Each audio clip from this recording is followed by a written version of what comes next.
సచ్చిదానంద సద్గురు నాంపల్లి బాబా Maharaj key జై. శ్రీ రామకృష్ణమూర్తి గారు BEd ఉపాధ్యాయ వృత్తిలో జీవించి ప్రస్తుతం రిటైర్ అయ్యి బాబాగారి స్మృతులతో ప్రశాంత జీవితం గడుపుతున్నారు.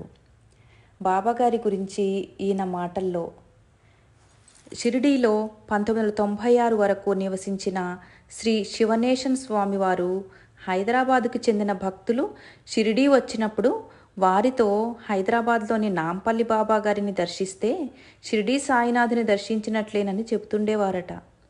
ఒకసారి శ్రీ రామకృష్ణమూర్తి గారి సోదరి షిరిడీ వెళ్ళినప్పుడు శ్రీ శివనేశన్ స్వామివారు ఈ విషయం చెప్పగా ఆమె తన అన్నగారైన రామకృష్ణమూర్తి గారిని ఈ విషయం గురించి అడగగా, శ్రీ నాంపల్లి బాబా అంటే ఎవరో కాదమ్మా, మన స్వామే ఆయన అని ఆవిడని తీసుకుని వెళ్ళి బాబాగారి దర్శనం చేయించారట.